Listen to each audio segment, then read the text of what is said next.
todos os setores vai existir riscos. Nós, corretores, empresas, sempre vamos ter o risco. Só que nesse risco vai ter o risco e o risco controlado. Um exemplo disso, para você poder entender que eu estou falando em relação a este risco, é o exemplo de dirigir. Eu vou sair daqui, vou pegar o meu carro, eu sei dirigir. Qual é o risco de eu bater? Quase nenhum, quase sem risco, né? Mas pode acontecer, porque pode vir outra pessoa descontrolada e bater em mim, né? Então, existe o risco e o risco controlado. O risco sempre vai continuar. Nós vamos ter risco diariamente, né?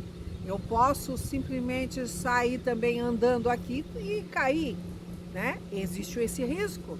Ou o salto do meu sapato quebrar, também é um risco. Então toda empresa vai ter esse risco.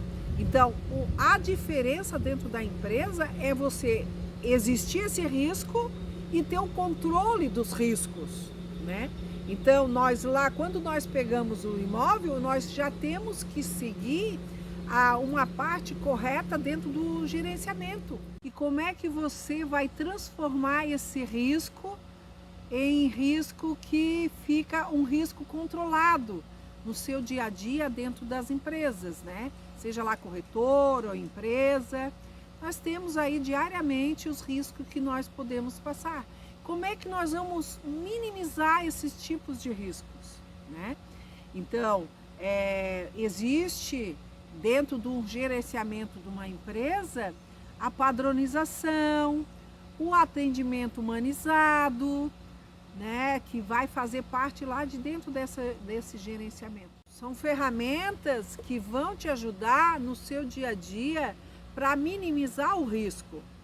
Eu digo isso porque isso aconteceu e isso acontece diariamente dentro da minha empresa, né? Eu observo que cada vez mais, quanto eu ficar atenta a esse tipo de situações, a empresa vai tendo risco, mas isso vai minimizando, né? Vai minimizando no meu dia a dia.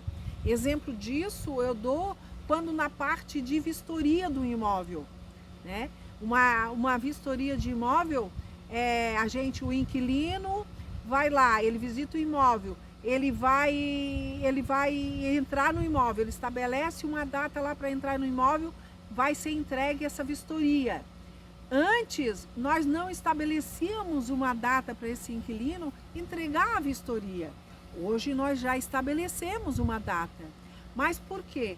Para existir um risco que quando antes na minha empresa, o que acontecia? A gente entregava a vistoria, aquilo ficava em dúvida quando se o inquilino que entrou naquele imóvel, se ele devolveu essa vistoria ou não.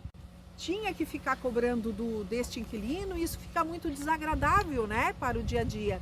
Ou então perguntava para o funcionário, entregou, aí o outro funcionário olhava para o outro, quem entregou para quem, e ficava nessa dúvida. Então, é um risco para a gente saber essa situação, se foi entregue ou não. Então, por isso que eu disse que precisa existir essa padronização para haver esse controle, lá essa vistoria. Hoje, dentro da minha empresa, a gente estabelece tantos dias para ele entrar no imóvel, tomar posse deste imóvel, pegar a vistoria e conferir essa vistoria e entregar para nós assinada essa vistoria. Então, aí o que acontece? Não é que a gente vai ficar colado lá no cliente, mas pelo menos a gente dá uma data, né, para o cliente, para este inquilino entregar a vistoria.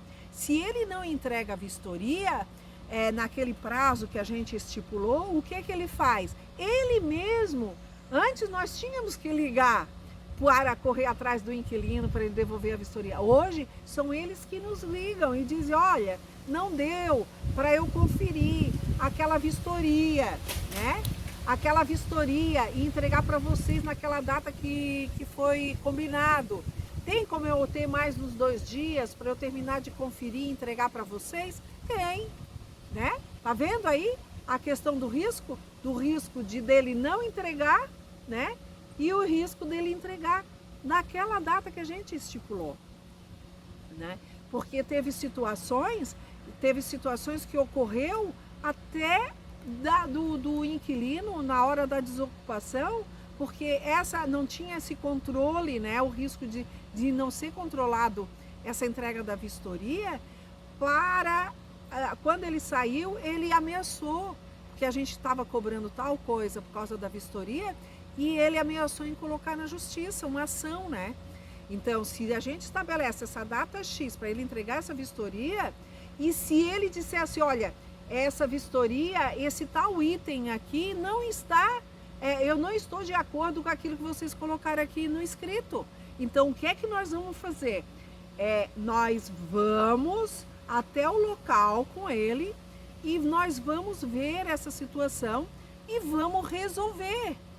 Resolver por quê? Para não ter o risco dessa pessoa, quando desocupar este imóvel, e dizer, eu coloquei para vocês, eu entreguei a vistoria e coloquei para vocês que tal defeito estava lá. Pô, mas ele ficou nesse período todo dentro desse imóvel, será que... então isso entrava muito em conflito. O risco aqui é para não ter conflito lá no final. Hoje, dentro da minha empresa, eu já controlo esses tipos de situações que antes ocorria e hoje não ocorre mais, né? Porque essa questão de conflito é o que leva realmente às ações. Eu tive uma questão numa ação que a inquilina disse que não tinha recebido, e eu tenho certeza que ela tinha recebido, mas só que houve mudança de funcionário, não tinha nada para comprovar, né? Não tinha nada para mim comprovar. Então, o que o advogado orientou? Não, Lúcia, aceita isso assim, porque ela alegou que ela não recebeu a vistoria e que ela não assinou a vistoria. Então, foi dado causa para ela. Mas eu tenho certeza disso, que nós entregamos a vistoria. Mas e agora? Não foi comprovado. Olha o risco, né? O risco da ação que ocorreu. Houve mais despesa, o risco para nós, né? Então, para mim, né, na minha empresa, eu tive mais prejuízo.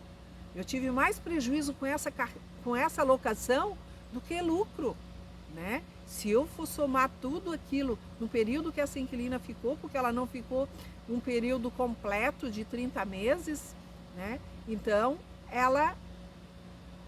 eu tive prejuízo, né? Então, nós temos que analisar muito esses riscos que a empresa pode ter para não ser transformado em prejuízo para a própria empresa, né?